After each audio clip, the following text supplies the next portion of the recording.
ప్రభువైన యేసుక్రీస్తు నామములో ఈ ఉదయకాల శుభాలు తెలియజేస్తున్నాను.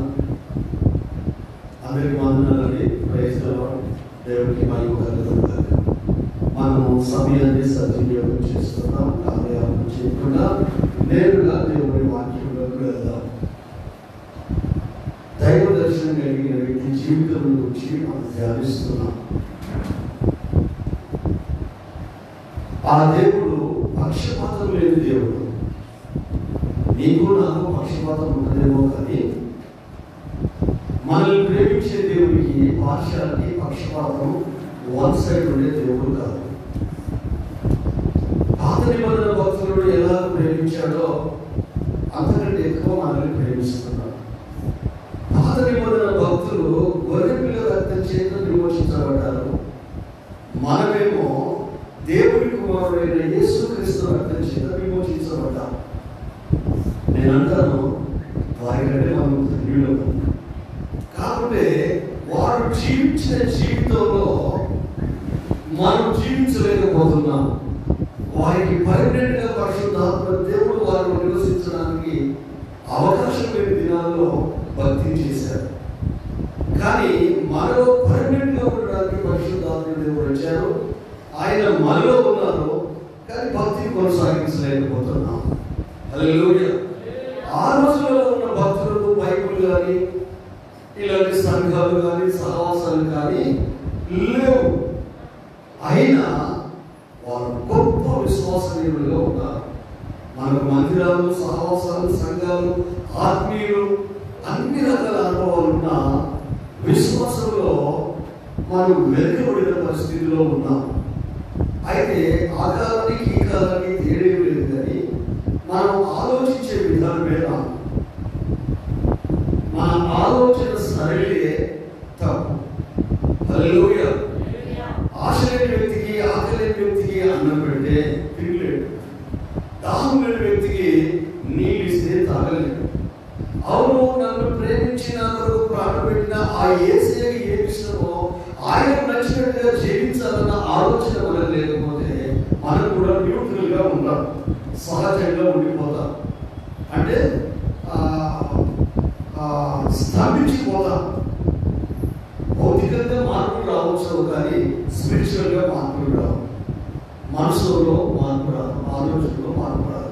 అందుకే దేవుని దర్శనం ఎప్పటి వరకైతే యాకోబు పొందుకోలేదో అప్పటి వరకు మోసపూరితమైన బ్రతుకులోనే జీవిస్తున్నాడు. మనస్సాక్షి మనసును చంపుకున్నాడు. మా తండ్రి కదా, మా అన్నయ్య కదా అనే ఆలోచన లేకుండా జీవించాడు.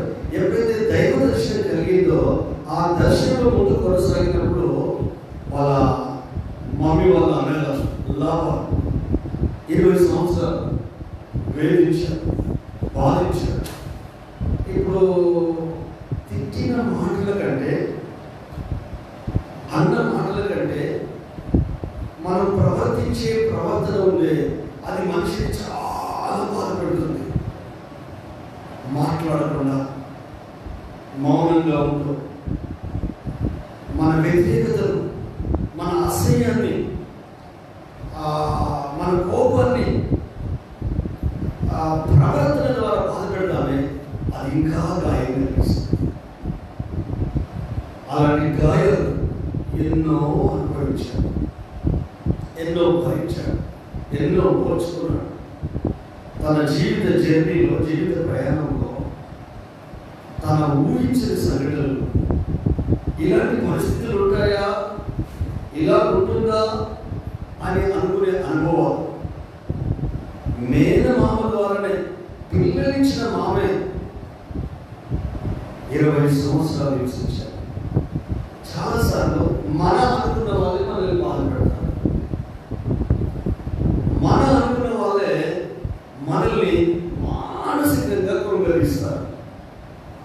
అది అమ్మే కావచ్చు, నానే కావచ్చు, తల్లే కావచ్చు, తండ్రి కావచ్చు, భార్య కావచ్చు, భర్తే కావచ్చు, పిల్లలే కావచ్చు, అన్నదమ్ములే కావచ్చు, క్లోజ్ ఫ్రెండ్సే కావచ్చు, ప్రాణంగా ప్రేమించే వాళ్ళే కావచ్చు. అది ఏదో రోజుల్లోకి వెళ్ళి మానని గాయం పెరుగుతుంది. ఊహించున్నాడు, యాకోబు ఏమని, మా మమ్మీలోని ప్రేమే ఉంటుంది, మా మమ్మీ వాళ్ళ అన్నయ్యకు అంటే మా మామగారికి మేనమామకు అని అనుకున్నాడేమో. కానీ రాత్రికి పగలుకున్నది అదే ఉంది. అమ్మతో పోలిస్తే ఏం తేడా కనిపించట్లేదు. మరి మా అమ్మ అంటే మా మామయ్యకు చాలా ఇష్టం అని చెప్పింది, నేను కూడా ఇష్టమే ఉంటుంది కాబట్టి హాయిగా కాలు మీద కాలేసుకొని బ్రతకొచ్చు అనుకున్నాను. కాలు మీద కాలు కాదు, ఒట్టిగా ఒక రోజు 2 రోజులు 6 రోజులు 2 రోజులు భోజనం పెడతాను, కానీ నీకు కూడా తినాలనిపించదు కదా, పుణ్యానికి వచ్చింది పని పాట లేకుండా అని అన్నాడేమో. వెంటనే మరుసటి దినం గొర్రెలకు జీతం కుదిరాడు. గొర్రెల కాపరిగా 6 సంవత్సరాలు పనులు చేశాడు. అమ్మాయి కొరకు 14 సంవత్సరాలు పనులు చేశాడు. నచ్చిన అమ్మాయి కొరకు. హల్లెలూయా. మనకు నచ్చిన వాటి గురించి ఎంత దూరమైనా వెళ్తాం, కానీ చివరికి వీలేది కన్నీరు, మోసం, కడగలు. ఒకరి ఎదుట సరి అయిన మార్గము కలదని వాడు అనుకుంటాడట, కానీ చివరికి అది మరణానికి దారి తీస్తుంది. హల్లెలూయా. కాబట్టి ఈ అనుభవాలలో, శ్రమలలో, కష్టాలలో ఉన్న ఈ వ్యక్తిని మరలా దేవుడు దర్శించాడు, మరలా దర్శనమిచ్చాడు. మత్తయి సువార్త 5వ అధ్యాయంలోకి రండి. మత్తయి సువార్త 5వ అధ్యాయంలోకి రండి. నేను చాలా నెమ్మదిగా చెప్పడానికి ఇష్టపడుతున్నాను, అందరికీ వాక్యం అర్థం కావాలి కనుక. 5వ అధ్యాయంలోకి రండి. మత్తయి సువార్త 5వ అధ్యాయంలో నేను మైక్లో చదువుతాను, జాగ్రత్తగా 8వ వచనం. హృదయ శుద్ధి గల వారు ధన్యులు, వారు దేవుడిని చూస్తారు. ఆమేన్.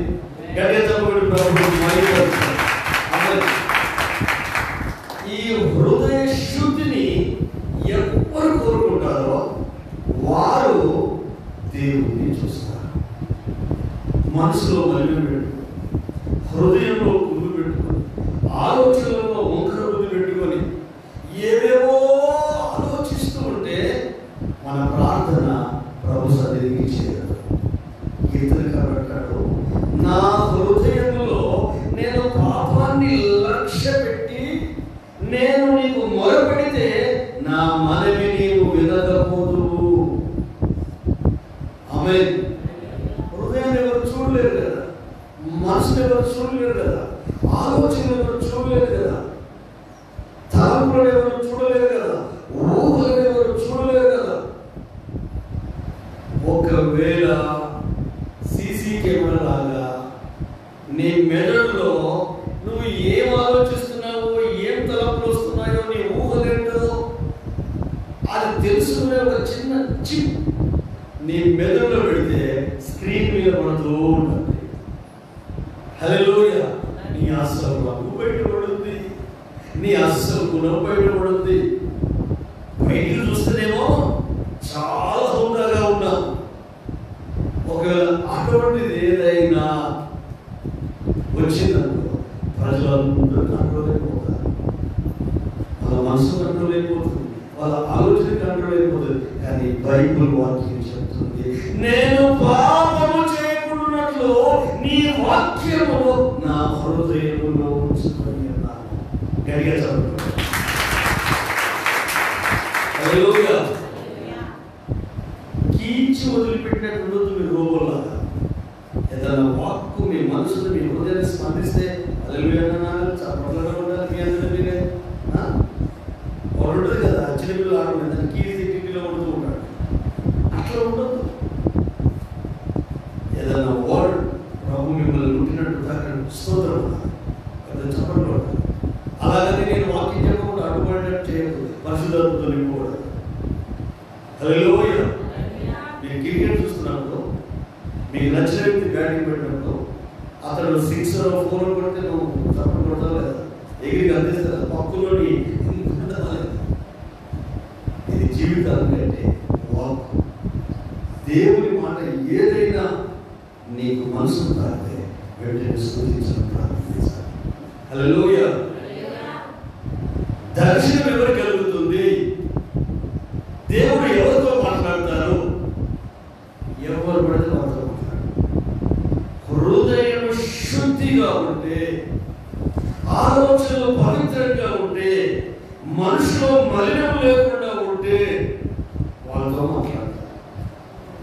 ఇది ఇంపాసిబుల్. ఎందుకు? మట్టి శరీరంలో మనం ఉన్నాం. పవిత్రపరచాలంత భ్రష్టమైన ఈ శరీరం మన పర్మిషన్ లేకుండానే, మన ప్రమేయం లేకుండానే, మనతో చొరవ లేకుండానే మన మనసు, మన ఆలోచనలు పరపర విధాలుగా ఆలోచిస్తూ ఉంటుంది. ప్లాన్ వేసుకుని ఆలోచించదు, అలా వచ్చేస్తూ ఉంటాయి. హల్లెలూయా. కానీ ఎవరి హృదయంలోనైతే దేవుని వాక్కుంటుందో, ఎవరి మనసులోనైతే దేవుని ఆలోచనలు ఉంటాయో, ఎవరి అంతరంగంలోనైతే పరిశుద్ధ వాక్యము ఉంటుందో, ఆ వాక్కు వారిని కాపాడుతుంది. పవిత్రంగా ఉండడానికి వారికి శక్తినిస్తుంది. అయితే మన దౌర్భాగ్యం ఏంటంటే పిచ్చి పిచ్చి అన్ని మైండ్లో పెట్టుకున్నాం, పిచ్చి పిచ్చి అన్ని హృదయంలో పెట్టుకున్నాం. ఒక వాక్యం ఒకటి తప్ప మనకు అన్ని గుర్తుంటాయి. అప్పుడప్పుడు చెప్తానే, మీ ఇంటి పక్క వద్దకూడదు, వాళ్ళ కోడి వచ్చి మీ ఇంట్లోనే తింటుంది, మీ ఇంట్లోనే ఉంటుంది. వాళ్ళ కోళ్ళ గుంపుంది 10 కోడి 10 పిల్లలు పెట్టింది. ఏమైనా మీ ఇంటికి వస్తుంది, మీ ఇంటి దగ్గర ఉన్న అన్ని చిన్న పిల్లలు తిని పడేసి తింటుంది, కన్నులు చేస్తుంది. ఒక్కసారి చెప్పారు, రెండుసార్లు మనుషులే వింటలేదండి, కోళ్ళే వింటాయి. అదే మనం మాట్లాడుతాం, గొడవైంది. అది ఏ రోజు? శనివారం గొడవైంది. వాళ్ళు మేము వాళ్ళు బూతులు అంటే బూతులు తిట్టుకున్నారు. దేనిలో గొడవైంది? కోడి కొరకు. ఎంత ఫూలిష్నెస్ అది! కొన్నిసార్లు మనం తీసుకునే నిర్ణయాలు, చేసే పనులు, ప్రవర్తన తెలివి తక్కువగా కనిపిస్తుంది. వీళ్ళకు బుద్ధి లేదు అనిపిస్తుంది, వీళ్ళకు జ్ఞానం లేదు అనిపిస్తుంది, అసలు వీళ్ళకు మెదడు మోకాలలో ఉంది అనిపిస్తుంది.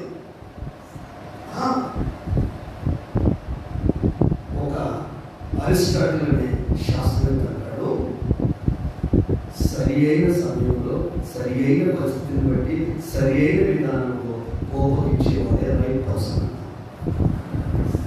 హల్లెలూయా. సరే, అయిపోయింది. ఆదివారం మందిరానికి వచ్చాం. మందిరం అయిపోయాక ఆమె 100 బూతులు తిట్టింది. ఆ 100 బూతులు ఏకగా ఒక్కటి కూడా మిస్ అవ్వకూడదు చెప్తున్నాం.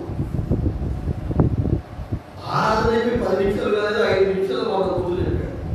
ఒకవేళ ఆమె ఉల్టా ప్రశ్నించింది కాక, మరి ఇప్పుడు ఎవరి కోసం వాక్యం చెప్పారు కదా, దాదాపు 45 నిమిషాలు. 45 నిమిషాలు ఏం మాట్లాడాడో చెప్పండి, గుర్తుంటుందా? ఎందుకు గుర్తుండదు? మెదడు అదే, మనిషి ఆమె. అంటే మన మైండ్ అట చెడును గుర్తుపెట్టుకున్నంత, చెడును ఆకర్షించుకున్నంత, చెడు వైపు మొగ్గు చూపినంత, చెడు మీద ఏకాగ్రత ఉన్నంత మంచి మీద ఉండదట. అందుకనే మంచిని బలవంతంగా రాసుకోవాలి. చెడును నువ్వు రాసుకొని పూసుకోకముందే అది నీకు అనుకుంటున్నాను. హల్లెలూయా. అందుకే దేవుని వాక్యము నీ హృదయంలో ఉండాలి. కీర్తన గ్రంథకర్త 1వ అధ్యాయంలో అతడు చెప్పిన మాటలు ఏంటంటే, దుష్టుల ఆలోచన చొప్పున నడవక, పాపుల మార్గమున నిలవక, అపహాస్యములు కూర్చుండు చోట కూర్చుండక, దివారాత్రము దేవుని ధర్మశాస్త్రమునందు ఆనందించుచు దానిని ధ్యానించువాడు ధన్యుడు. ఎంతమందికి సొంత బైబిల్ ఉన్నాయండి? ప్రతి బర్త్డేకు పట్టుకుంటారు కానీ బైబిల్ కొను.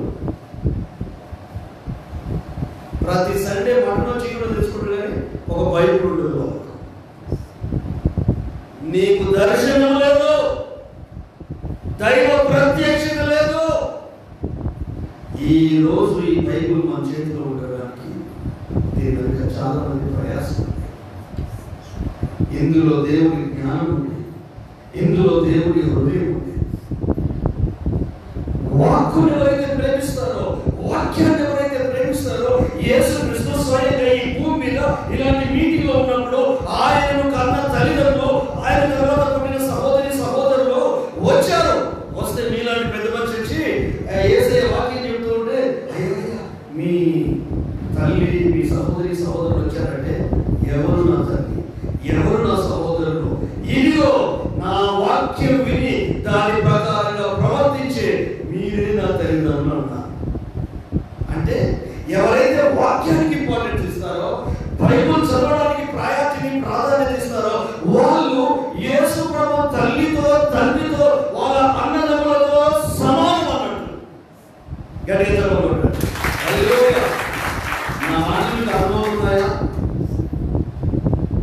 నెమ్మది అందుకే చెప్తున్నాను, అన్ని వర్గాల ప్రజలకు అర్థం కావడం వరకే ప్రశాంతంగా మాట్లాడుతున్నాను. ఈ వాక్కును హృదయంలో ఉంచుకోవాలి. 110వ కీర్తన ఉంటుంది, నీ ధర్మశాస్త్రము నా అంతరంగములో ఉన్నది కనుక నా అడుగులు చాలవు. నా జీవితం స్లిప్ అయిపోదు, నా మైండ్ చెడిపోదు, నా ఆలోచనలు చెడిపోవు. హల్లెలూయా. నా అంతరంగం పాడవదు. ఒకవేళ అంతరంగం పాడవుతుంది, మనసు చెడిపోతుంది, ఆలోచన చెడిపోతుంది, హృదయంలో కోపం, ద్వేషం లోపం వచ్చేస్తుందంటే నువ్వు వాక్యాన్ని చదవడం, బైబుల్ చదవడం,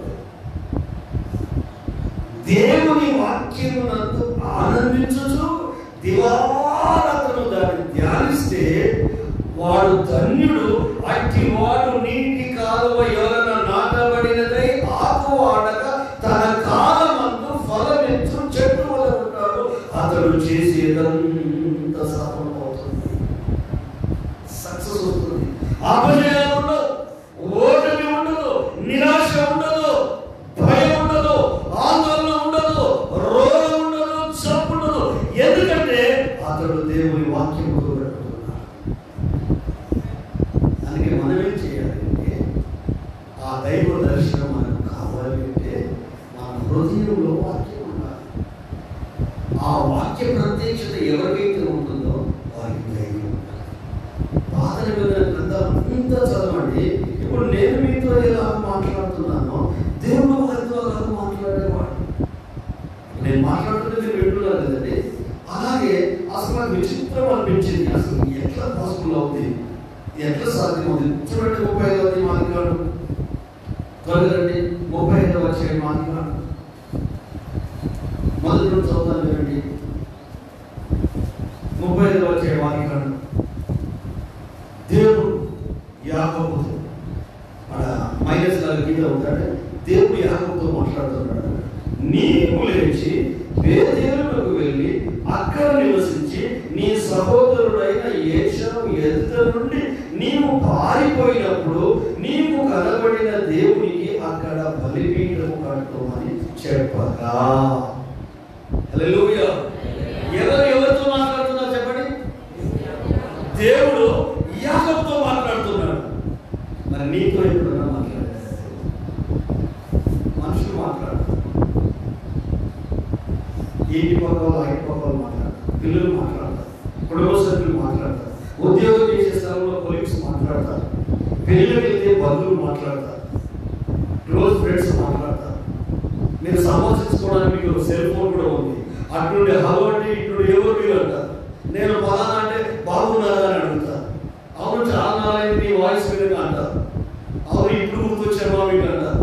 సంభాషణ కొనసాగుతూ ఉంటుంది. అలాగో ప్రభుత్వం మాట్లాడావా, ఆయన స్వరం విన్నావా, ఏదో దైవ సేవకులు వాక్యం చెప్తున్నా వాక్యం వినుకుంటే దీనితోనే తృప్తి పడుతున్నావా? పర్సనల్ గా ఆయన స్వరము విన్న అనుభవం నీకుందా? మిట్ట మధ్యాహ్నం పట్టబడి సూర్యుడు ఉండగానే ఇంకొక దేశమైన వెలుగు వ్యవస్థ పట్టణములో సౌలు మీదికి, సౌలుతో ఉన్న ప్రజల మీదికి, సైనికుల మీదికి దిగింది. సౌలు తప్ప అందరూ తేటగా చూడగలుగుతున్నారు. సౌలు పుట్టుడైపోయాడు. సౌలుకు తప్ప మిగతా వాళ్ళకు దేవుని స్వరం వినబడట్లేదు. సౌలా సౌలా నీవు నన్ను ఎలా హింసించుచున్నావంటే, పుట్టుడైనా గుర్రం నుండి కింద పడిపోయినా కూడా నువ్వెవడవు ప్రభు అంటున్నాడు. అంతమందికి అసలు మాత్రం చెప్పాలి, గర్వం పో. వాళ్ళకి ఎన్ని కష్టాలు రాని, ఎన్ని నష్టాలు రాని, ఆధ్యాత్మిక అంధకారం రాని, గుడ్డి వాళ్ళు కానీ దేవుణ్ణి ఏమంటున్నాడు, నువ్వెవడవు ప్రభువా. హల్లెలూయా. ఈరోజు ప్రభుతో మాట్లాడు. ఈ సౌలుకు పర్సనల్ ఎక్స్పీరియన్స్, వ్యక్తిగత అనుభవం ఏంటంటే ఆయన స్వరం అని సాక్షి చెప్తాడు. నాతో ఉన్నవారు ఎవరికి స్వరం కాదు, నాతో ఉన్నవారు ఎవరు గుడ్డి వాళ్ళు కాదు,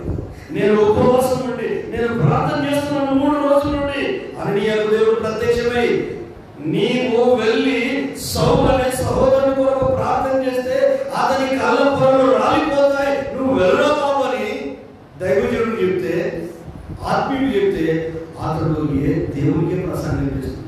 ప్రభువా, సౌలు ఎలాంటి వాడు నీకు తెలుసా? పరిశుద్ధులు ఎంత హింసించాడో నీకు తెలుసా? దేవుని సంఘాన్ని ఎట్లా పాడు చేశాడో తెలుసా? అవునండి, మనం దేవుడిని సాక్ష్యం ఇవ్వాల్సిన అవసరం ఉందా? 2వ అధ్యాయంలో రండి, యోహాను సువార్త 2వ అధ్యాయంలో రండి. చాలా మంది వాళ్ళ ప్రార్థనలో మొత్తం పక్కల గురించి చెప్తారు. ప్రభావ వాళ్ళ ఇట్లా, ప్రభావ ఇట్లా, ప్రభావ వాళ్ళ పరిస్థితి, ప్రభావ నేను ఎన్నో తెలియదు, ఎంతసేపు చాలే, దేవుడు కూడా చాలే చెప్తారు. 2వ అధ్యాయం యోహాను సువార్త చివరి 2 వచనాలు చదువుకుందాం. చివరిలో నేను చదువుతాను జాగ్రత్త మాటలు. ఎంత చక్కటి మాట అంటే 24వ వచనము 25వ వచనం యోహాను సువార్త 2వ అధ్యాయం. అయితే యేసు అందరినీ ఎరిగినవాడు గనుక ఆయన తన్ను వారి వశము చేసుకొనలేదు. ఆయన మనుషుని అంతర్యము ఎరిగినవాడు గనుక మనుషుని గురించి ఆయనతో సాక్ష్యం ఇయ్యనక్కరలేదు. ఆమేన్. మన ప్రార్థనలో మనం ఏం చేస్తామంటే, పలానా కుటుంబీట్లో ప్రభావ, పలానా కుటుంబీట్లో ప్రభావ సుంకరి వాడు ప్రార్థన చేస్తారు కదా, పరిశీలు సుంకరి, నేను వారానికి 2 సార్లు ఉపవాసం ఉంటా, నేను దర్శనం పాల్గొనిస్తా, నేను చోరు లాగలేను, వ్యభిచారం లాగలేను, దొంగలాగలేను, ఈ పక్కన ఈ కులగూడు వీడిలాగా కూడా వీళ్ళు లేను అని ప్రార్థన చేస్తారు. కానీ ఈ వ్యక్తి ఉంటాడు, ఆకాశం వైపు కనుడెత్తడానికి ధైర్యము చాలక రొమ్ము కొట్టుకోవచ్చు ఒకే ఒక మాట, పాపిగా నన్ను కరుణించు.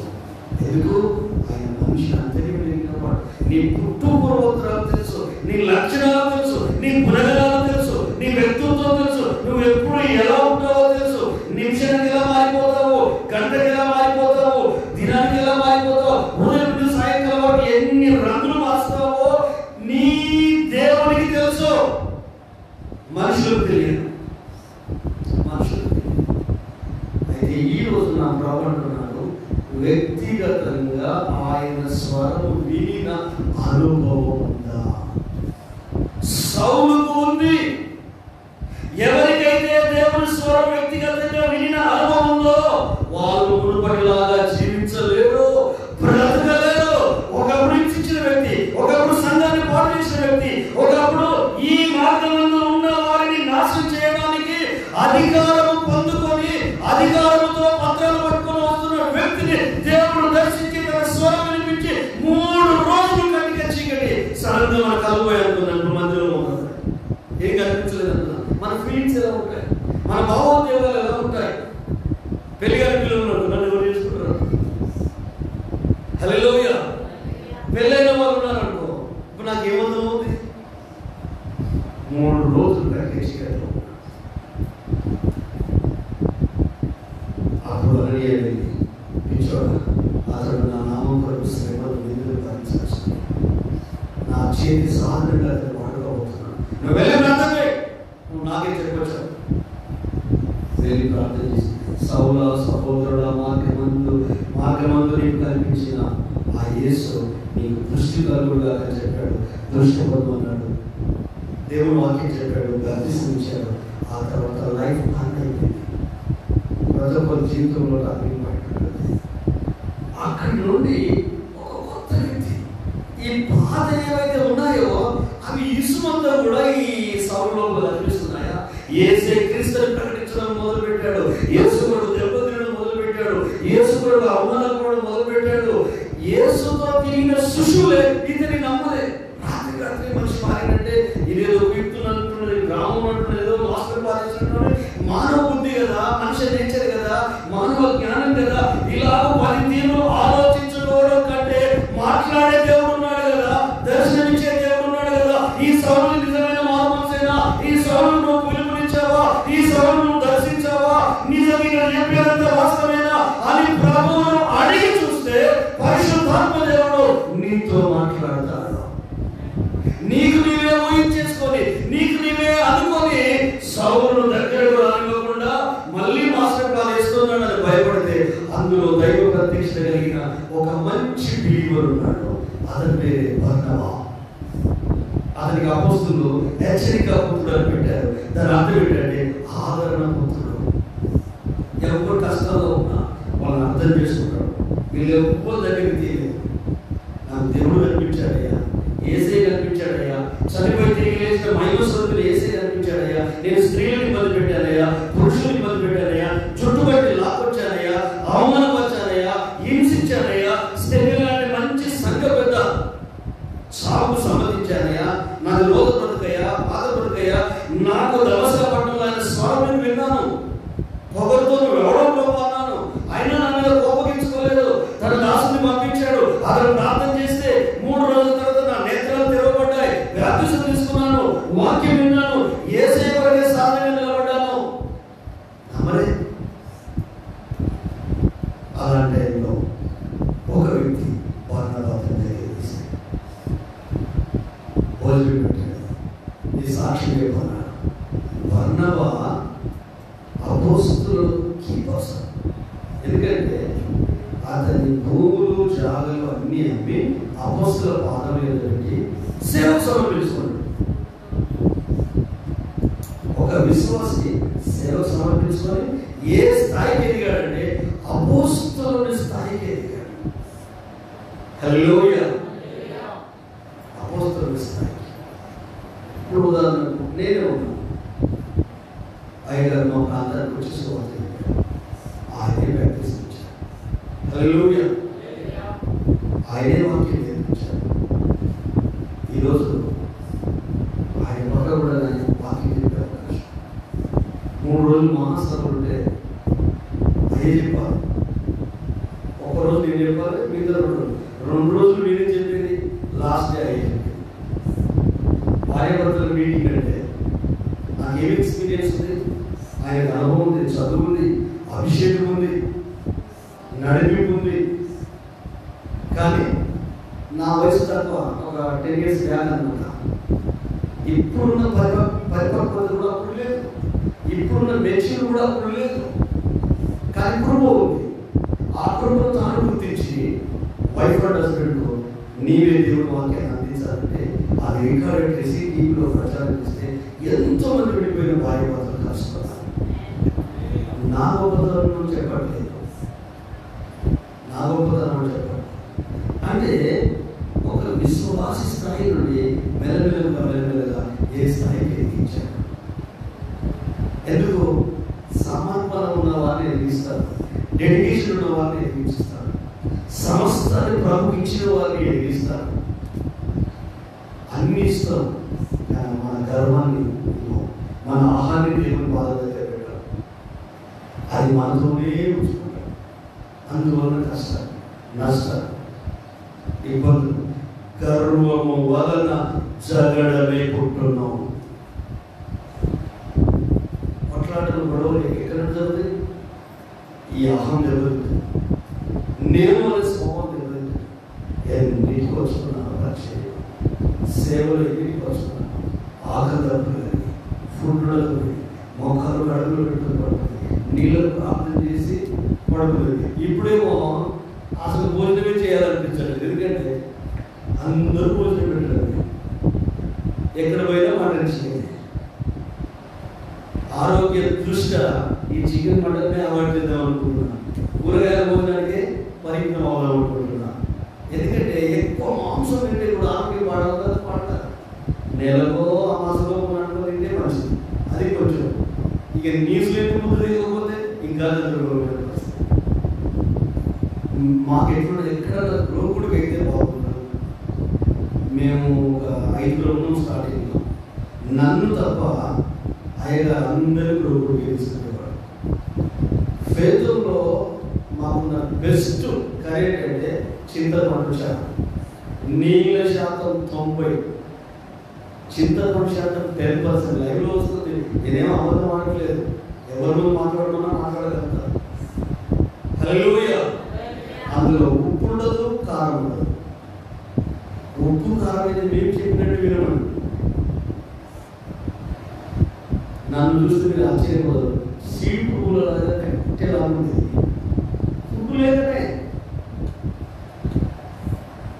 భోజనం లేక, సరైన ఆహారం లేక, పూర్తిగా కలిసి లేక అప్పుడు నాకు అనిపించింది, నా దగ్గర వచ్చిన ఎవరు ఆకలితో చచ్చిపోతుంది. తిండి కొరకు ఎవరు సేవకు రాదు, భోజనం కొరకు ఎవరు సేవకు రాదు. కాబట్టి వీళ్ళ కడుపులు మార్చవద్దు. ఎందుకంటే ఆకలి విలువ నాకు తెలుసు. ఆకలితో ఉన్నప్పుడు పట్టడు అన్నం దొరికితే ఆవు మనకు తినేది. అందుకనే నా దగ్గర ఉన్నప్పుడు ఫేతుకి ఎవరైనా సేవకులు సమర్పించుకుంటే ఇంత సంఘం లేకపోయినా, ఇంత ఆర్థికంగా లేకపోయినా తిండికి ఒక్కరికి చాపలేదు. భోజన విషయంలో ఎవరిని ఇబ్బంది పెట్టలేదు, వస్తు ఉంచలేదు. హల్లెలూయా. నేనన్నా, ప్రభా ఎందుకు నాకు ఈ కష్టాలు, ఎందుకు ఈ బాధ అంటే, నీవు బాధపడకపోతే ఇతర బాధలు నీకు అర్థం కావు. ఆమేన్. కడుపురాలు లేకపోతే కత్తులు బదులుగా నీ లోపల ఉన్న లోకాన్ని నువ్వెంత మేలు చేయిస్తావో అంత మేరకు నేను నిన్ను స్వాధీనపరచుకుంటా. నీ వెలుపడున్న లోకాన్ని కూడా అంతే చేయిస్తాను. కష్టాలన్నీ అందరికీ రావండి. ఎవరైతే స్పెషల్ దేవుని దృష్టిలో వాళ్ళకి వస్తుంది.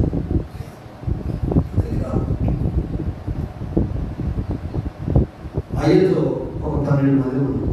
12 మందిలో ఇన్సులిన్స్ ఇద్దరు మిగిలిపోయారు. ఇద్దరులో యోహాను లాగా నేను ఒక్కరిని మిగిలిపోయాను. క్షేత్రంలో పిల్లలు స్కూల్కి వెళ్తారు.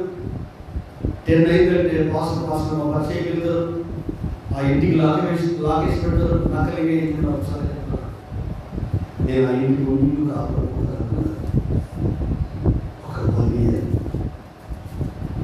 దాహమైతే ఎవరిని అడగాలి, ఆకలితే ఎవరిని అడగాలి. మళ్ళీ పిల్లలు సాయంకాలము 4 గంటలకు సెంట్ థామస్ స్కూల్ వచ్చిన తర్వాత ఆలోపు 5-6 వాళ్ళు ఇంటికి వచ్చేది. ఎందుకు? ఈ వచ్చిన 12 మంది సేవలు వదిలిపెట్టి పారిపోయారు ట్రైనింగ్ చేసి. నేను ఒక్కడిని మిగిలిపోయాను. అప్పుడు మానసిక సంఘర్షణ భరించాను, ఓర్చుకున్నాను. కొన్నిసార్లు మనసు దెబ్బతింటుంది, కొన్నిసార్లు ఆలోచన దెబ్బతింటుంది, కొన్నిసార్లు ఈగో దెబ్బతింటుంది. ఆ కష్టాలు మీలో ఒక్కరు వచ్చిన ముడిగా వచ్చింది. ఎవరి నుండి వచ్చాయి? సేవకుల నుండి వచ్చాయి. సేవకులు ఎవరు? దేవుని చేత పిలువబడినవారు. రోమా 8:28 ఏమో చెప్తుందంటే, దేవుణ్ణి ప్రేమించు వారికి అనగా ఆయన సంకల్పం చొప్పున పిలువబడిన వారికి సమస్తము సమకూడి మేలు కలుగుడి కొరకే జరుగుతున్నదని అనుభవము. మనం వ్యక్తులను చూస్తాం, మనుషులను చూస్తాం. దేవుడేమో ఈ కష్టం ద్వారా నిన్ను తన పనిగా మార్చుకోవాలనుకుంటున్నాడు. ఏ గుణాలు, దైవికమైన గుణాలు నీ లోపల లేవో అవి నీకు ఇవ్వాలనుకుంటున్నాడు. నువ్వేమో ఏదైనా శత్రువుగా చూస్తున్నావు. వీడు కావాల్సిన చేస్తున్నాడు, ఇది కావాల్సిన చేస్తుంది అని దైవికమైన దాని నుండి నువ్వు బయటికి వెళ్ళిపోయి క్రీస్తు కలిగిన మనసునికి రావట్లేదు. ఆ రోజు ఆ విధంగా నేను కష్టపడడం వల్ల, ఈ పడిపోవడం వల్ల ఈ రోజు ఈ విధంగా నా పరిచర్యను కాపాడుకోగలిగాను, సంఘంలో బిడ్డలను కాపాడుకోగలిగాను, దేవుని కొరకు సేవ చేయగలుగుతున్నాను. ఆయన వైపు మాత్రమే చూస్తున్నాను, మనుషుల వైపు, విశ్వాసం వైపు కాక. ఏ దేవుడైతే నన్ను పిలిచి పోషించి పెంచి కాపాడాడో ఆ దేవుని వైపు చూస్తున్నాను. 6 నెలలు నాకు తెలియని ప్రాంతంలో బంధువులు లేరు, అన్నలు లేరు, అక్కడిలో లేరు, తెలిసిన విశ్వాసం లేరు, పరిచయస్తులు లేరు. నరకాన్ని అనుభవించారు నలుగురు ప్రాంతంలో. మా పిల్లలు చెప్తారు, నలుగురు గురించి చెప్పలేదు. ఎందుకంటే వాళ్ళు హృదయం ధరించారు. అందరికి పోరాటం.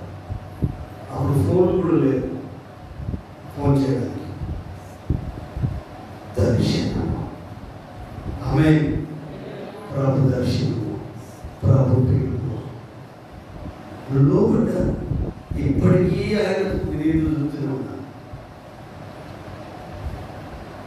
నీకు పర్సనల్గా దేవుని స్వరము వినిన ఎక్స్పీరియన్స్ ఉన్నదా? మనుషులతో ఎక్కువ మాట్లాడే వాళ్ళకు దేవుని స్వరం వినపడదు. ఎందుకు? ఈ మనుషులంతా నీ మీద చెత్త చేద్దామని చెబుతారు. ఎవరు మనుషులు కాదు. మనిషి అంటే చెడు. నీలో వాక్యం ఉంటే, నీలో దేవుని సందేశం ఉంటే, దేవుని ఆలోచన ఉంటే, నేనెప్పటికీ ఆ వాక్యం హెచ్చరిస్తాను.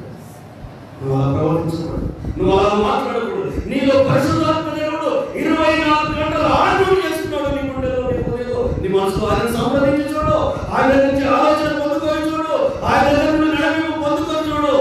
నీ లైఫ్ లో యాకోబుతో మాట్లాడంటే దేవుడు మాట్లాడాడు. యాకోబు, నీవు లేచి ఎక్కడికి వెళ్ళాలి? చదవండి 30వ అధ్యాయం. నేను భూమిలో వస్తున్నాను. మొదటి రోజు చదవండి, మీరు ఒకసారి సాయం చేయండి.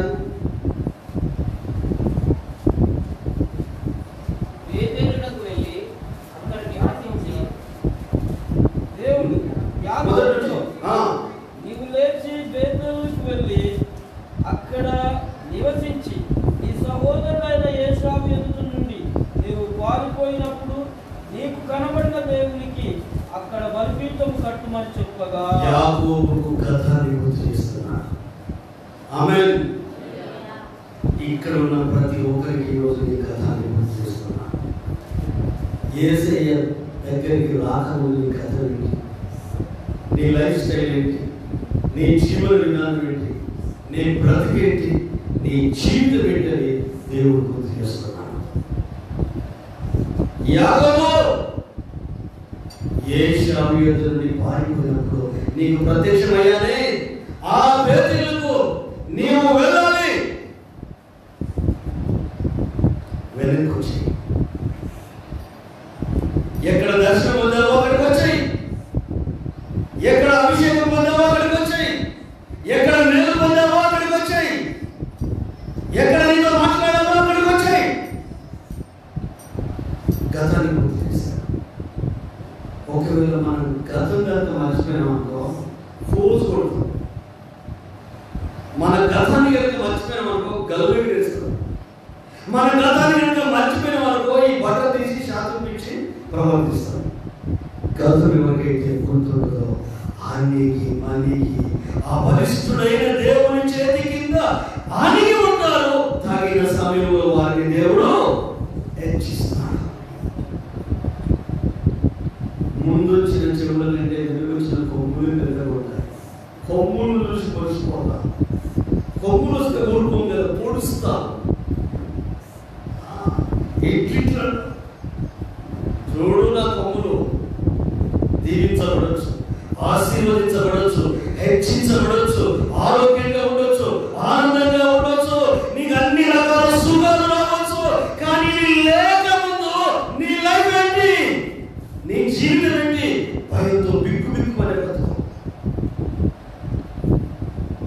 తలపెట్టి జీవించలేని జీవితం, పారిపోయిన అనుభవం, మరణ దశలో ఉన్న అనుభవం, సాగు నిన్ను సమీపించిన అనుభవం, మరణం నిన్ను వెంటాడిన అనుభవం.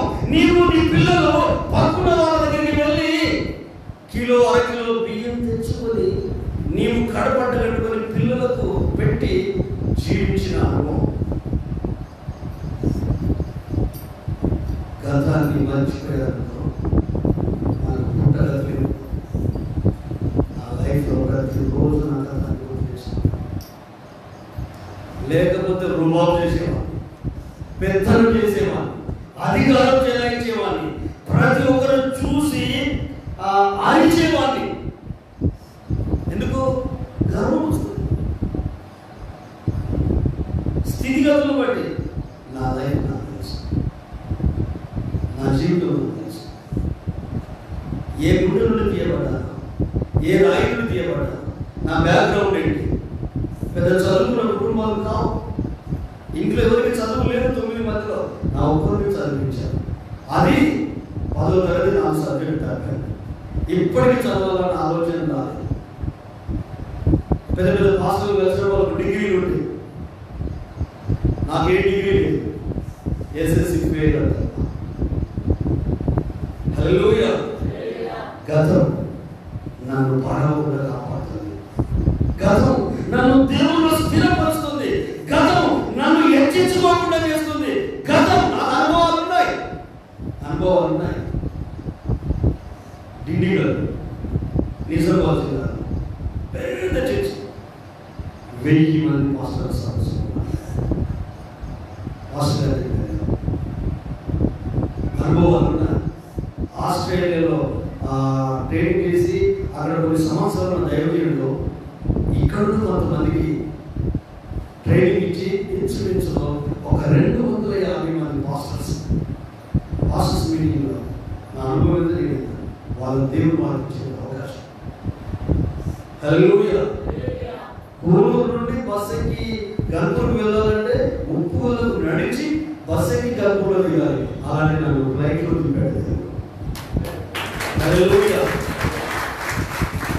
నేను రక్షించబడిన తర్వాత నాకున్న ఒక ఏకైక కోరిక ఉండేది, పాల్ యాంగిచోని చూడాలని. దక్షిణ కొరియా. ఆయన సింగపూర్కి వస్తున్నాడంటే నా జ్ఞాపకం సరైతే 2011 2012 నా జ్ఞాపకం సరైతే సింగపూర్లో 6 రోజులు ఆయన దగ్గరగా చూసే వాక్యం 50,000 మంది కూర్చున్న ఆడిటోరియం. ఎప్పుడో 2 గంటలకి లేచి మేమున్న హోటల్కు ఆ మీటింగ్ జరిగే స్థలం 6 గంటలకు ఓపెన్ అవుతుంది. మేము వెళ్ళి 3 గంటలకు క్యూలో కూర్చున్నాం. ఎందుకంటే మన సీట్లు పెద్ద లైన్ దేవుడితోనే పరిగెత్తాలి. హల్లెలూయా. ఎన్నెన్నో అనుకోవాలి. నా ద్వారా ఎన్నో కుటుంబాలు తెలుగుతాయి. అసలు పిల్లలే ఉంటారు. దత్తం తీసుకోమని చెప్పారు. మీద కూడా ఏడ్చారు. ప్రార్థన చేస్తే ప్రభుత్వ 3 పిల్లలు 4 పిల్లలు ఇచ్చారు. నేను ఆత్మ చేసుకొని చనిపోతున్నానని ట్రైన్ దగ్గరికి వెళ్ళి అమ్మాయి చదువుకున్న అమ్మాయి ఫోన్ చేసింది. మాస్టర్ గారు చనిపోతున్నాను, సో అండ్ సో రీజన్ చెప్పింది. నేను అన్నాను, చనిపోవాలనుకున్నప్పుడు కొంచెం వైరల్ చనిపో, కానీ ఇప్పుడు కాదు, కొంచెం రిలాక్స్ అవ్వాలి. ఒక 10 నిమిషాలు అంతా మాట్లాడాలి. ఆ పిల్లలు పెళ్ళేది, 2 పిల్లలు హ్యాపీగా ఉన్నారు. నా ద్వారా దేవుడు చేసిన మేలు పొందిన వారు ఎంతో మంది ఉన్నారు. వాళ్ళు మా దగ్గర రావట్లేదు. అమ్మాయి మన దగ్గరికి రాకపోయినా వాళ్ళు క్రీస్తులో ఉండి వాక్యానుసారంగా జీవిస్తే నాకు అక్కడ ప్రతిఫలం దొరుకుతుంది. ఒకవేళ నేను గుంపును చవ చేసుకొని 10 మందిని మందిరాన్ని నడిపిస్తే 10 రూపాయలు కానుకలు వస్తాయి, 10 మంది దర్శనాలు వస్తే నా పొట్ట పోషణ జరుగుతుంది అనే థాట్ నా కళలో కూడా ఉండదు.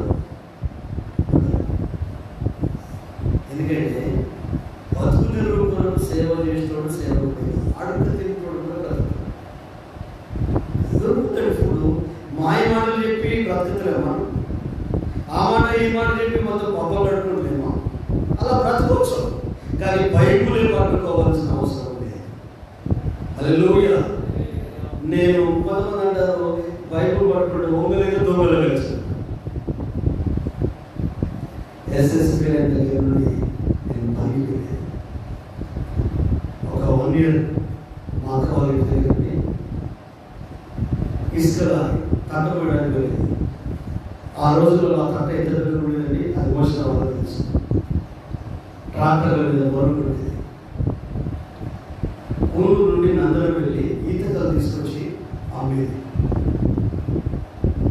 12 దేవుడు సేవకులు అండి కష్టపడటం నేర్పిస్తున్నాడు. హల్లెలూయా. మీరు ఏ సేవకులైనా చూడండి, అతను బాగా హార్డ్ వర్కర్ అయితేనే అంటే సిగ్గుపడకుండా తన కుటుంబం కొరకు, తన ఫ్యామిలీ కొరకు, తన కొరకు హార్డ్ వర్క్ చేసే వ్యక్తిని వీరి కొరకే, మీ కుటుంబం కొరకే ఇంత కష్టపడుతున్నాడు. ఇలాంటి కొన్ని సేవకులు ఇస్తే నా కొరకు వాడు ప్రాణమైన పెడతారు. ఎవరు పడితే వాళ్ళ సేవకులు కూడా. హల్లెలూయా. ఎందుకు ఈ అనుభవాలు చెప్తున్నానంటే గతములను పాడవకుండా కాపాడుతుంది. కొంతమంది కానీ చెప్పుకోవడానికి సిగ్గుపడతారు. ఇప్పుడు నీకు ఫేమ్ వచ్చింది, నేమ్ వచ్చింది, నువ్వు టీవీలో మాట్లాడావు, నీకున్న పేరు ఎవరికి లేదు, మరి నువ్వు ఈ గతం చెప్తే నేను చిన్న సొమ్ము చూస్తారు కదా, ఈతగల అమ్మాడా, ఇసుక మోసాడా, సిగ్గుపడను. ఎందుకు? నా ఆహానికి 10 గొడ్డలు పెట్టు. నేను హెచ్చించుకోకుండా మనుషులను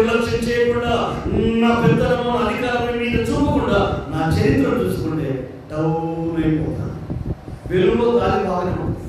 ఎప్పుడన్నా మీకు అట్లా అనిపించినప్పుడు చిన్న పిలిచి కూర్చోండి, వెళ్ళిపోతుంది. మళ్ళా మామూలు మనుషులు అయిపోతారు. మీరెవరైనా, మీకు ఎన్ని ఉన్నా, మీరు ఎంత హోదాలో ఉన్నా మీ గతాన్ని మర్చిపోవద్దు. ఆమె కొంతమంది తెలియక పాస్టర్ మీద పెత్తనం చేస్తారు, కొంతమంది తెలియక సంఘం మీద పెత్తనం చేస్తారు, కొంతమంది తెలియక విశ్వాసుల మీద పెత్తనం చేస్తారు. దేవుని అధికారమే సేవకుల మీద పనిచేయాలి, దేవుని అధికారమే సంఘం మీద పనిచేయాలి, దేవుని అధికారమే విశ్వాసం మీద పనిచేయాలి. ఎందుకంటే దేవుడు తన సంఘాన్ని స్వరక్తమించి సంపాదించిన తన సంఘము. ఎంత పెద్ద పాస్టర్ అయినా సంఘాల మీద పెడతారంటే బాధ్యత వహించు, కానీ అధికారం చెలాయించు. రూపం చేయకు. ఇంత నేనే చేయను మీ మీద, మీరెలా చేయగలుగుతారు? లైవ్ లో వాక్యం వింటున్న దైవ జనాంగమా, ఈరోజు నీతో నేను మాట్లాడుతున్నా. ఆయన లేకపోతే మనకు లైఫ్ ఎక్కడిది? ఆయన లేకపోతే మనకు జీవితం ఎక్కడిది? ఆయన లేకపోతే మనకు బ్రతికెక్కడిది? మన గతాన్ని మర్చిపోయాము అంతే లైఫ్. నువ్వు ఆకాశంలో రెగ్యులు వచ్చి పైకి ఎగుతులేవు కదా, నీకు ఎన్ని కోట్లు ఎన్ని లక్షలు భూమి మీద నడవాలి కదా, గడ్డి తినలేవు కదా, అన్నం తినాలి కదా, మరి ఎందుకు పెడతారు?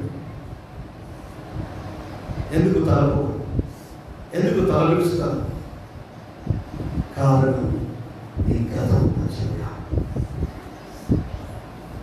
ఈ సామెతలు మంచిగా ఉంటాయండి. అనుమతులు ఇది నడవంతరం సిరి నడవీడు.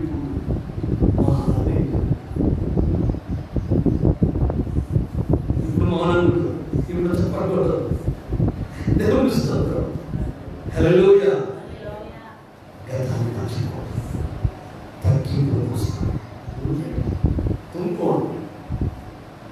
అన్ని కణాలు నిర్వీర్యమైనట్టు ఆ తల్లి గర్భంలో ఎక్స్ క్రోమోజోమ్, వై క్రోమోజోమ్ అవి రెండు పిండోత్పత్తికి నాంది.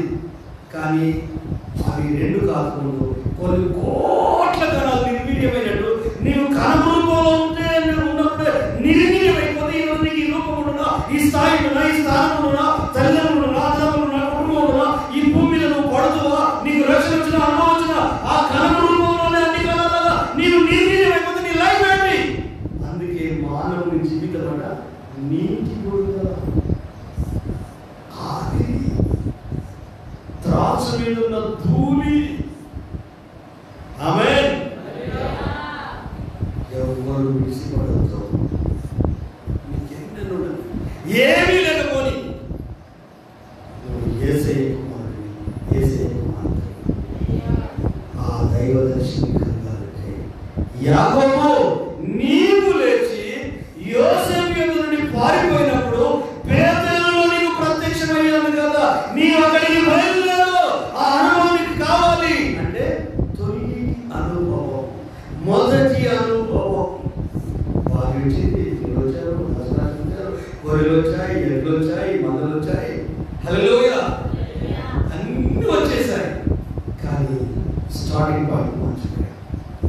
పేదలు అనుభవాన్ని మర్చిపోయారు.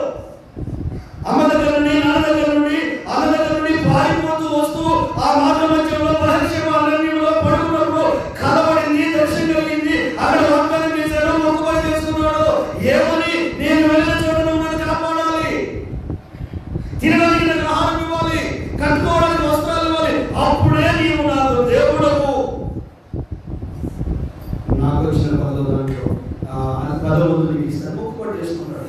అది డిమాండ్ చేస్తున్నాడు. 33వ అధ్యాయం మొదటి వచనం ఎట్లా దీవించబడ్డాడు అతను. అది ఆయన 33. ఎస్, అవును. పిల్లలను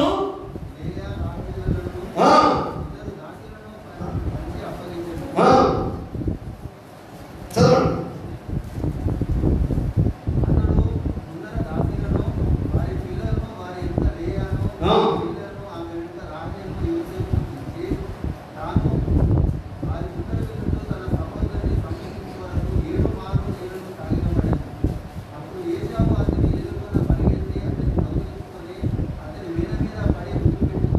అవును. ఎస్. వీరు నీకేం కావాలి?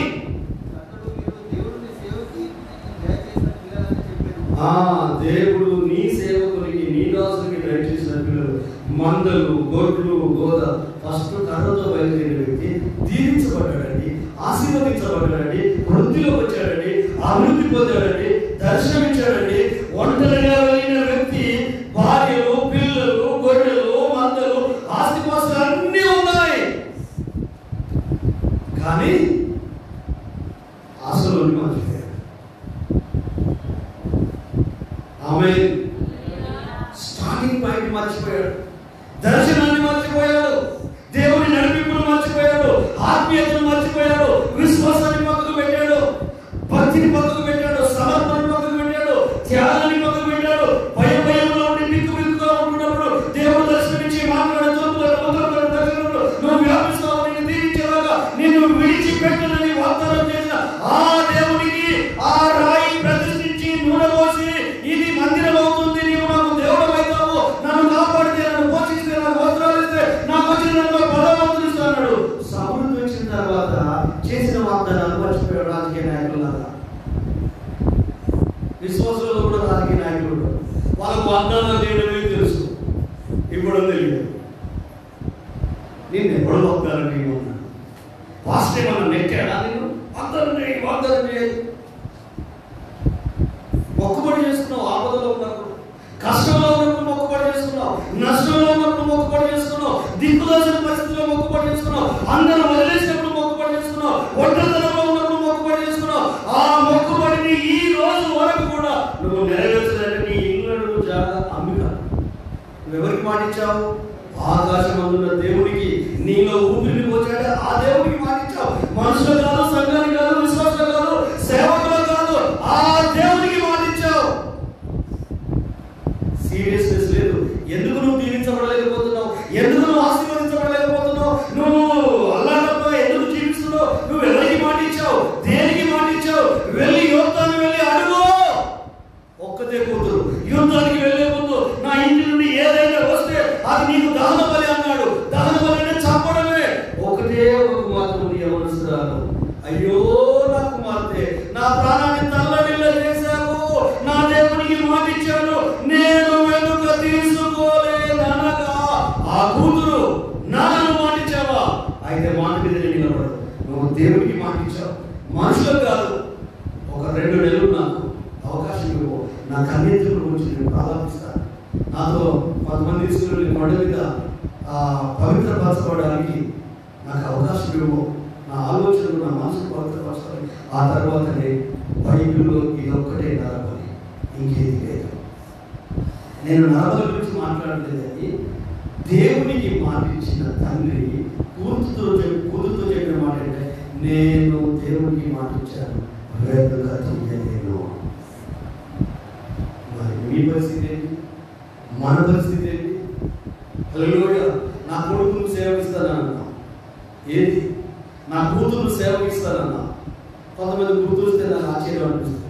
సేవకిస్తున్నానికి పెళ్లి చేశారు, పిల్లలు కలిగారు, సేవ లేదు, ఇవ్వలేదు, గుడి కూడా లేదు.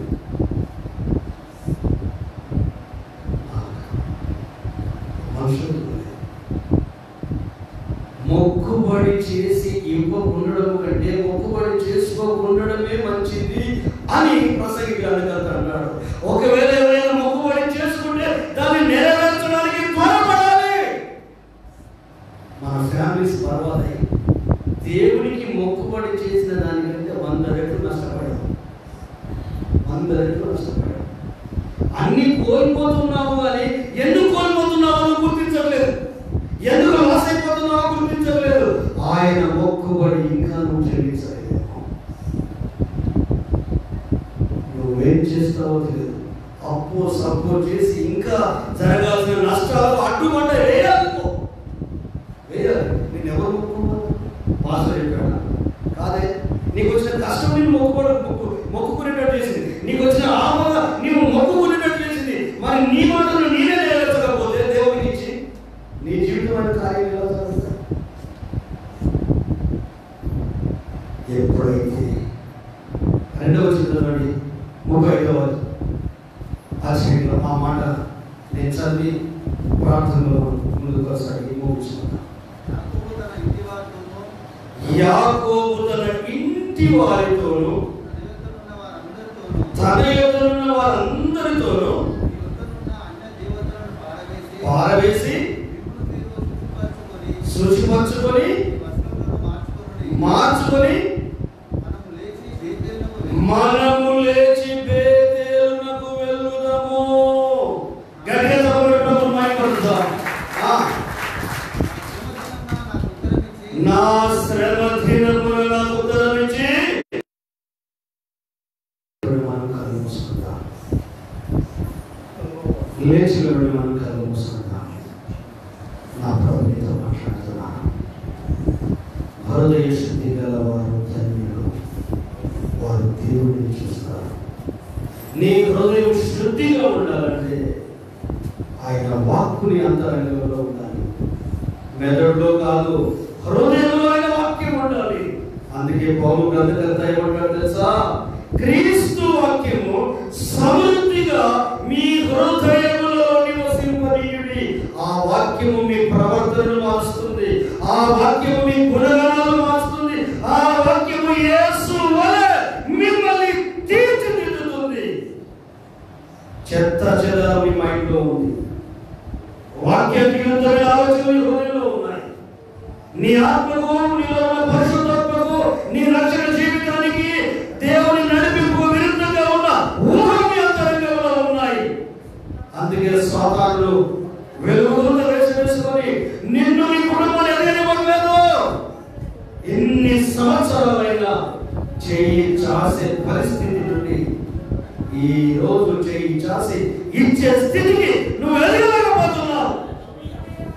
దేని పరిస్థితి మారాలి. ఇచ్చే స్థితిలో నువ్వు తలగా ఉండాలి. నీ కుటుంబం పైవాడిగా ఉండాలి.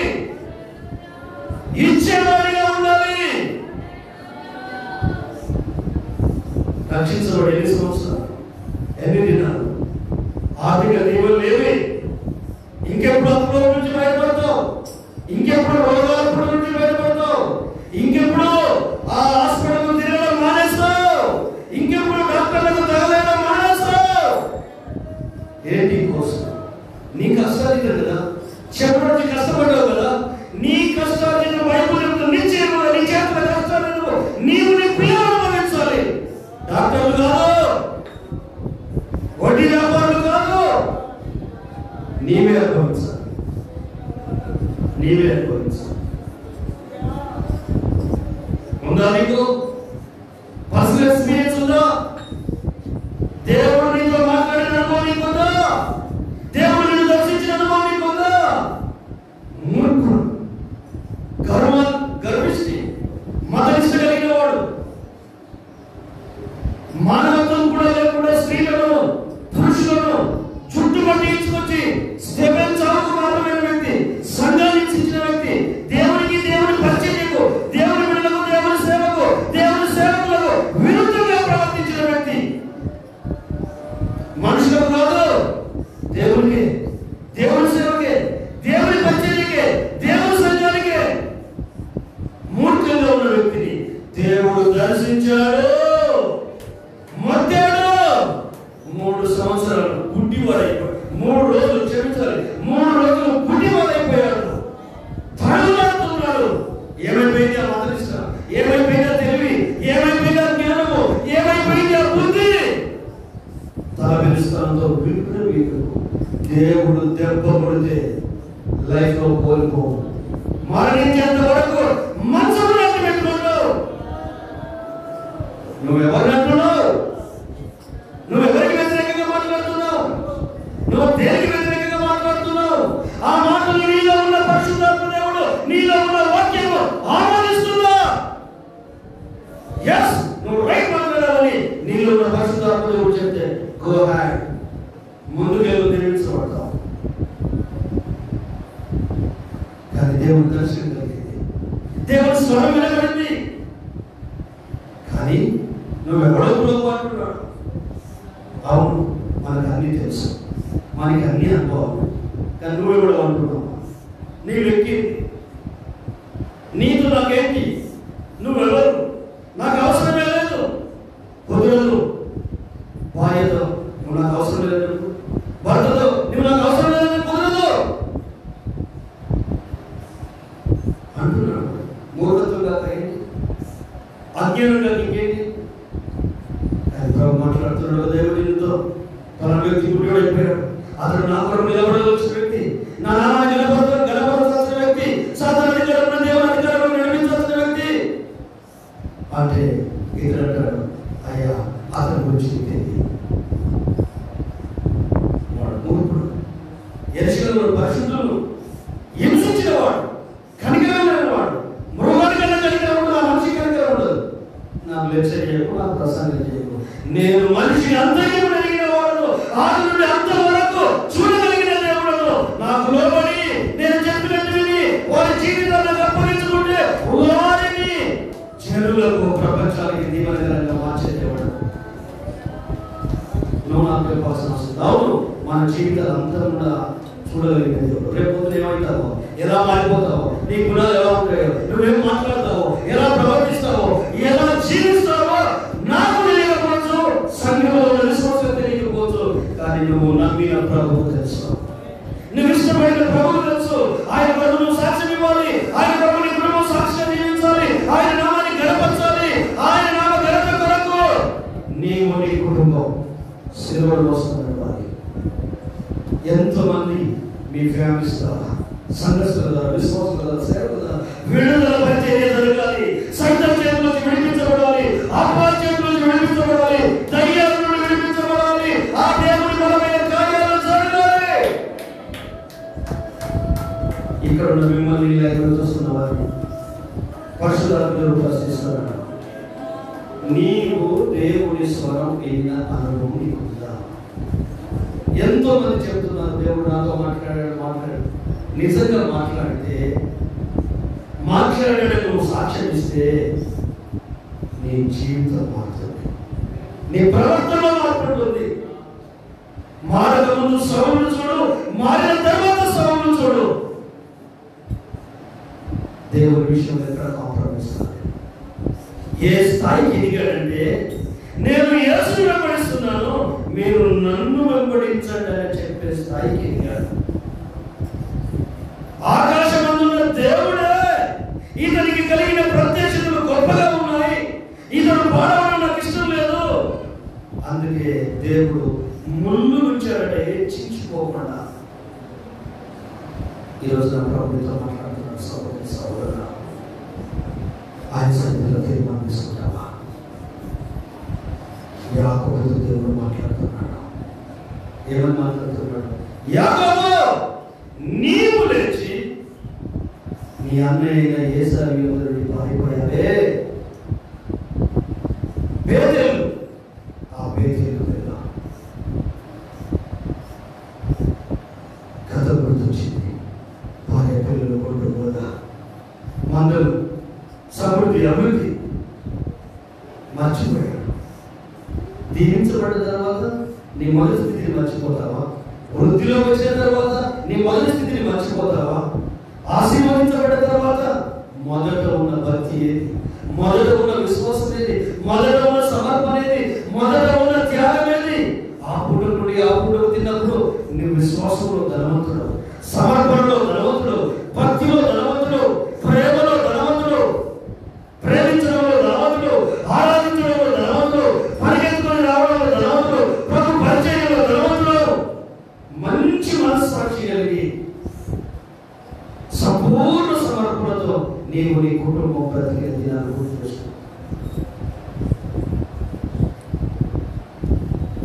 యాకోబు, ఆయన వచ్చారు, పిల్లలు వచ్చారు, ఆస్తి వచ్చింది, అంతస్తు వచ్చింది, మందలు వచ్చాయి, కానీ ఆ మొదటి అనుభవం మర్చిపోయావు, ఆ వేదన అనుభవం మర్చిపోయావు, ఆ పవిత్రమైన జీవితాన్ని మర్చిపోయావు, ఆ పరిశుద్ధ విశ్వాసాన్ని మర్చిపోయావు.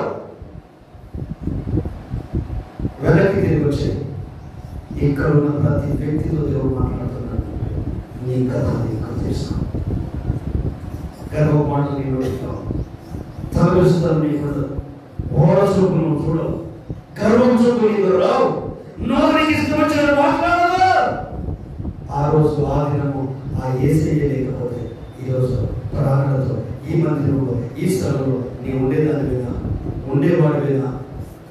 లేదు లేదు. వయసు పెరిగిన, వస్తువులు వచ్చిన, ఆస్తులు వచ్చిన, అంతస్తులు వచ్చిన, లోపల సమర్పణ అలాగే ఉండాలి, త్యాగం అలాగే ఉండాలి, ప్రేమ అలాగే ఉండాలి. శరీరంలో మార్పులు వచ్చి ముఖం ముడతలు పట్టవచ్చు, కానీ మనసుకు ముడతలు పట్టదు. అలాగే ఉండాలి. అదే ప్రేమ, అదే త్యాగం, అదే విశ్వాసం, అదే సమర్పణ. నా చెప్తున్న ఫ్యామిలీకి నా శ్రమ దినమున ఆయన నన్ను దర్శించి నాకు భోజనం ఇచ్చాడు, నాకు వస్త్రాలు ఇచ్చాడు, నా ప్రాణాన్ని కాపాడాడు, నన్ను దీవిస్తాడని శ్రమించాడు. ఇదిగో ఆయన దయాదాక్షిణ్యాన్ని వారి పిల్లలు చూసి ఆస్తిపాస్తులు ఇవన్నీ ఆయన వల్లే కలిగిన బాబు, ఆయన ద్వారా కలిగే ఆయన కుటుంబానికి సాక్ష్యం ఇచ్చాడు. అలా నువ్వు చేయగలుగుతున్నావా? ఇది మా తాత సంపాదించాడు, మా తండ్రి సంపాదించాడు, మా నాన్న సంపాదించాడు, నేను సంపాదించాడని చెప్తున్నావా? దేవుడి వల్ల కలిగేది ఆ దేవుడి ఇచ్చాడు. ఒక పూట తిరిగి తినలేకపోయాడు. ఎన్నో రోజులు వస్తువులు నా తినడానికి కనపడేట్టుగా పెంచాడు మిమ్మల్ని. ఈ రోజు రాసి మీద ఉన్నటువంటి గతాన్ని మర్చిపోయి, దేవుడికి దూరమై, విశ్వాసం నష్టమైపోయి, మనసు పాటు చేసుకొని, ఆలోచనలు పాటు చేసుకొని, దైవత్వానికి దూరమై, దైవ సన్నిధికి దూరమై, త్యాగాన్ని సమర్పణ మర్చిపోయి పిచ్చి పిచ్చిగా ప్రవర్తిస్తున్నాం. మనం నడుపుల పరిస్థితి మగవాళ్ళ కథలు మా చుట్టుపక్కల ప్రాంతాల పరిస్థితి ఏంటి? ఏసే లేక, వెలుగు లేక శాపగ్రస్తమైన జీవితాలు. ఎన్ని దెబ్బలు, ఎంతమంది తయారు సిస్టర్స్ మొదలైన పరిచయం, చిన్నపిల్లలతో మొదలైన పరిచయం. ఇంతగా దీవించి, ఇంతగా ఆశీర్వదించాడు. ఆ దేవుడి కొరకు నీవేం చేయలేవా?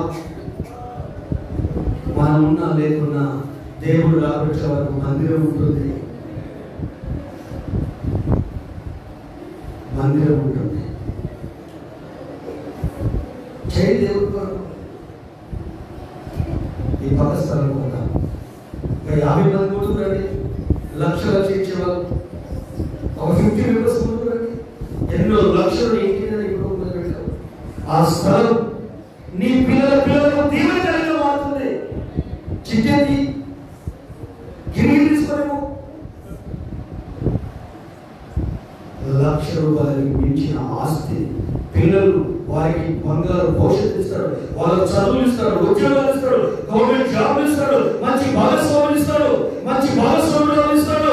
ఆయన మందిరం కూడా ఖర్చు పెట్టు. డబ్బు కూడా ఎందుకు పెరుగుతుందా? నువ్వు ఒకటే వరకు 25 లక్షలు పెట్టు. తరిగిపోయి ధనం అది, తరిగిపోయి ఆస్తి అది. ఎందుకో తెలుసా? అది ఏ వ్యక్తి పేరు మీద ఉండదు. మన పిల్లలు ఆరాధించుకునే స్థానంగా మారుతుంది. సవాల్ చేస్తున్నాడు ఇక్కడ మీ అందరికీ, పరిశుద్ధాత్మతో సవాల్ చేస్తున్నాడు.